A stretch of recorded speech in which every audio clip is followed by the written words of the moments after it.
ازيكم يا شباب، عاملين ايه؟ النهارده ان شاء الله هتكلم ازاي تخلي رجلك تقيله في الشوط. يلا بينا.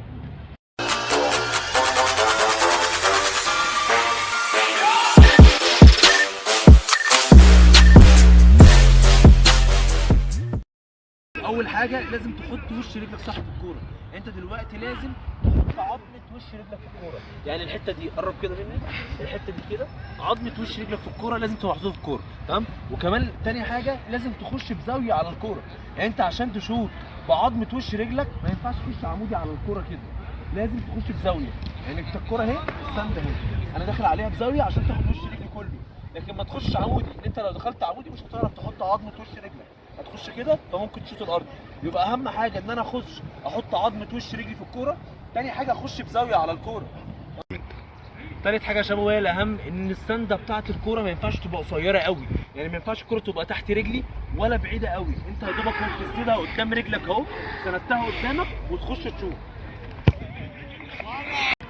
رابع حاجه يا شباب، انت ممكن دلوقتي تسند الكره قدامك وتحط عظمه وش رجلك وتلاقي الكره ما راحتش معاك قويه.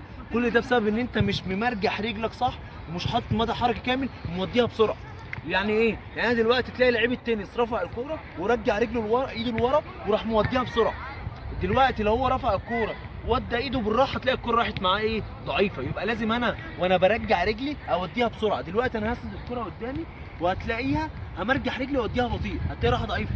لو انا مرجحت رجلي ووديتها بالراحه هتلاقيها راحه ضعيفه اهو. مع ان حاطط بعظمه وش رجلي ومرجح رجلي، بس رجلي متمرجحه ومش رايحه بسرعه. لازم لما اجي اسند الكوره امرجح رجلي واوديها بسرعه عشان يبقى فيها قوه. كل ما امرجح رجلي واوديها بسرعه كل ما يكون فيها باور اهو. حاجه تانية يا شباب وهي مهمه، الرجل الثابته.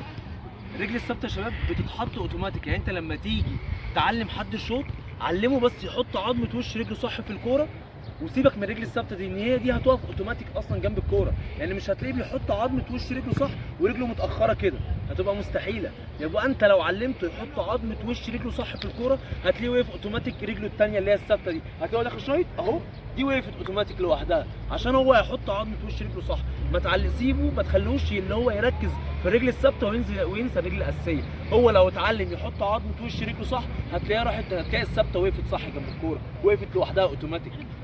حاجه مهمه يا شباب، لما دلوقتي واحد بيقول لي ان انا بقعد اشوط بعظمه وش رجلي وبسند الكره بزاويه وبمرجح رجلي واديها بسرعه ويفضل يقول لي الكره بتروح معاها ضعيفه، انت كده ناقصك تمارين حساسيه لعظمه وش رجليك. هتجيب واحد من صحابك او مثلا لو ولي امر بيمرن ابنه، هتثبت له الكره بالمنظر ده وهتجيبه تعالى كده يا هشام، هتثبت له الكره بالمنظر ده وهتيجي ناحيه رجليك، هات رجلك كده وهتتنيها له كده ويقف بزاويه على الكوره زي ما انا شارح بالظبط. يقف بزاويه، ما يقفش عمودي على الكوره، ويفضل يلمس بعظمه وش رجله. هتقول له يلمس بعظمه وش رجله، هتثبتها له كده اهو ويلمس بعظمه وش رجله، يمرجح رجله عادي ويلمس.